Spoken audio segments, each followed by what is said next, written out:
Wenze okungalindelekile uSigwebo Sentambo ekhulumela igcokama elisha ku-TikTok ebatshena abantu ukuthi cha uMthandeni noAyanda Msweli sebeyilungisile lento. Phumani kuleyo nto. Akusho mina kusho uSigwebo Sentambo. Lento bikhulunywa la ku-live waka TikTok. Ngikholwa ukuthi imbola semakhawuza uthi musuyizwele mase uyaphola ngalolu daba usho ukuthi ke ubona kanjani.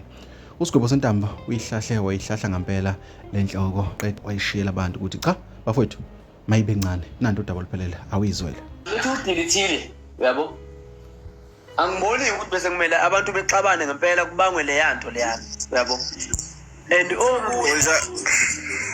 njalo ubhuti omdala ke ngiyaxolisa ngane yakwethu ukungena olimini naselokhu njaneni ngiyakuzwa ngane yakwethu ngiyakuzwa lapho kodwa ubhuti njengendoda engiyaziyo eneqiniso futhi ehlezi imile eqinisweni noma ngakuthiwa lelo qiniso lelo lifaka isaka ekhaya noma ngakuthiwa liyalikhipha ngikwazi njengomuntu ohlezi emile eqinisweni.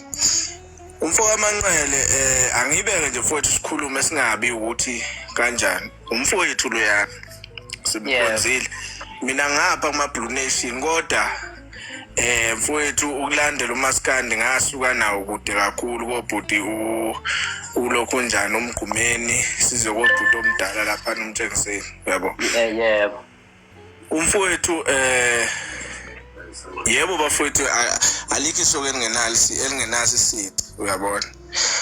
Kodwa umfowethu kuyafuneka uyabona into ethinta obaba into ejule kakhulu leyo ethinta obaba siyo into ongaze kuthiwa mhlambe kufanele inabukeliswe ngane yakwethu into eyayifuna umuntu athathe responsibility asukume yena mathupha asho ukuthi hayi nganza kwethu kushelela ulimi lapha ngoba phela mfowethu singabantu akekho umuntu ongenalo iphutha uyabona. But umfowethu simlindele ukuthi asukume asho ukuthi hayi nganza kwethu ngiyithathe ngesinxele noma angizwanga kahle uyabona ngoba phela indlela enze ngayo iaction yakhe ikhombisile ukuthi iphutha lakhe ulibonile ukuthi adelete ipost ade ebekile ngoba phela mfowethu obaba abantu abahloniphekile futhi ibona abantu esibathatha njengoNkulunkulu bethu basemhlabeni. Ngicela ukwelapha bhuti. Mfowethu ngilapha nje umuntu olalele lento ngoba besingezile ngayo vele.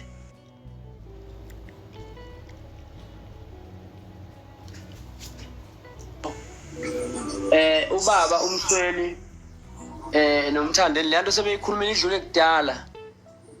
Le yanto ngena kumyeza nje ivele into sebeyixoxile yabo. Walibona futhi iphutha lakhe baneyinhlelo zokuhlangana bexoxe ngendlela eright yabo. Wakuveza futhi ukuthi ubedlala yabo. Uyazi mfowethu ukuthi mina nawe ngoba singamadoda nje mina ngoba uSigwebo ngiyindoda nje uyazi ukuthi indoda mike yenza iphutha futhi kuyasinda futhi ukuxolisa. Ngiyazi ukuthi kubalulekile ukuthi ukwenze umuntu ophila nje noma onengqondo kodwa futhi ukuxolisa kunzima.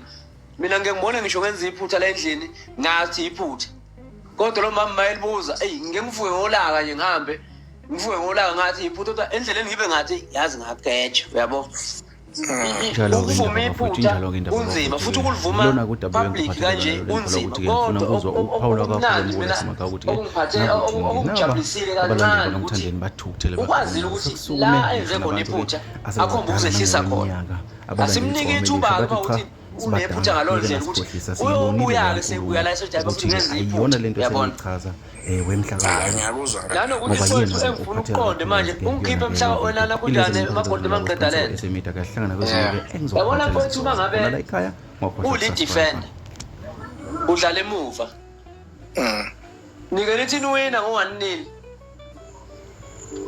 ebese uvela nje uwisa umuntu obengeza ukuba yiyona ingozi sidalo uvela umwise uthole ikhadi libovu kube free kick bese kuvele kuba igoli lidle wena. Lento yokuthi uyijwayeza ukudefenda ngaso sonke isikhathi uqinisa udefenda lento engekho uyabo. Mina nje mangathi uyabona bawubhe ngoba athenga iBM nje lena ngahluleka impela ukuthola into engizoyenza itrend idefende le yanto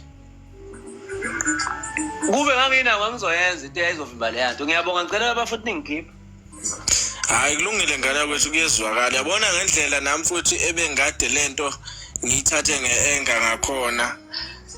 Ayimfowethu bengibuhlungu kodwa ke mfowethu singabantu siyabuyisana. Ngiyabonga amagolide ngane yakwethu. Siyabonga bafowethu.